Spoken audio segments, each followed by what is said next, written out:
నిజాంపేట్ రోడ్లో మన Kruthi weaves and handlooms exhibition start అయిందండి 27th నుంచి 1st వరకు. సో ఆ ఫంక్షన్కి నేను వచ్చి ఓపెన్ చేయడం నాకు చాలా హ్యాపీగా ఉంది. సో దీంట్లో ఉన్న ప్రత్యేకత ఏంటంటే 16 స్టేట్స్ నుంచి చేనేత కార్మికులు వచ్చి ఇక్కడ వాళ్ళ వర్క్స్ని ఇక్కడ ప్రజెంట్ చేస్తున్నారు. చాలా క్వాలిటీ ఉంది అండ్ చాలా మంచి రీజనబుల్ ప్రైస్లో కూడా వాళ్ళు అందజేస్తున్నారు. సో ఆల్ ద లేడీస్ అందరూ శారీస్ అంటే ఎవరికి నచ్చవు. సో మీరందరూ ఇక్కడ రావాలి. చాలా వైడ్ రేంజ్ ఆఫ్ కలెక్షన్స్ ఉన్నాయి. చూడండి, ఎంజాయ్ చేయండి, కొనుక్కోండి. అండ్ రాబోయేది న్యూ ఇయర్ అండ్ మనకి సంక్రాంతిలో దీనికన్నా బెస్ట్ స్టోర్ ఉండదు for the wonderful collection. So please do come and visit.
Elmanchil Srilata. I am the CEO of this organization Weaves and Crafts. ఈ Weaves and Crafts అనే ఆర్గనైజేషన్ని నేను start చేయడానికి main ముఖ్య కారణం ఏంటి అంటే డైరెక్ట్ వీవర్స్ అందరికీ ఒక ప్లాట్ఫామ్ క్రియేట్ చేసి వాళ్ళందరికీ లైవ్లీహుడ్ క్రియేట్ చేస్తే డైరెక్ట్ వీవర్ టు కస్టమర్ కాన్సెప్ట్తో ఈ ప్లాట్ఫామ్ని క్రియేట్ చేయడం జరిగింది.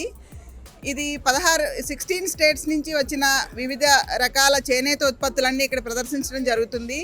ఇది ఈరోజు 27వ తారీఖు నుంచి January 1st, 2024 వరకు ఇక్కడ ఈ ప్రదర్శన జరుగుతుంది. అన్ని రకాల చేనేత వస్త్రాలని అందరికీ అందుబాటు ధరల్లో వచ్చే పండుగలు, సంక్రాంతి పండుగ మనందరికీ చాలా పెద్ద పండుగ.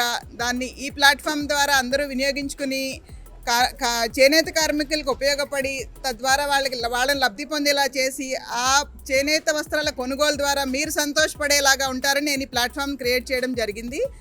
సో అందరికీ advancely happy new year and Sankranti శుభాకాంక్షలు. 6 days ప్రోగ్రామ్ అండి. ఇది ఈ రోజు నుంచి 6th వరకు ఉంటుంది.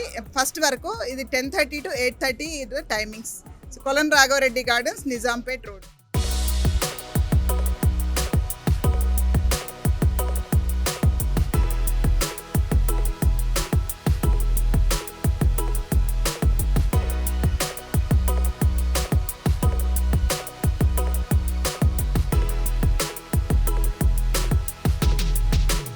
నిజాంపేట్ రోడ్ మరి హైదర్ నగర్లో కృతి వీవ్స్ అండ్ క్రాఫ్ట్స్ వారు మేళాను ఓపెన్ చేశారు. మరి ఇక్కడికి అందరికీ మహిళలకు కూడా ప్రత్యేకంగా వారు పండుగ, సంక్రాంతి పండుగ రాబోతుంది. వారికి అన్ని రకాల శారీస్ ఇక్కడ దొరుకుతూ ఉన్నాయి. శారీస్ కూడా చాలా మంచి సెలెక్షన్ ఉంది. చాలా మంచి రేట్స్, చాలా తక్కువ కూడా మనకు సేల్స్ పెట్టారు. ప్రతి ఒక్క మహిళ కూడా తప్పకుండా విజిట్ చేయాలి ఎగ్జిబిషన్లో. మరి అందరూ కూడా ఈ మేళాని విజయవంతంగా చేస్తారని నేను అందరినీ కోరుతా ఉన్నాను. అందరికీ ముందుగా హ్యాపీ న్యూ ఇయర్ మరియు సంక్రాంతి శుభాకాంక్షలు.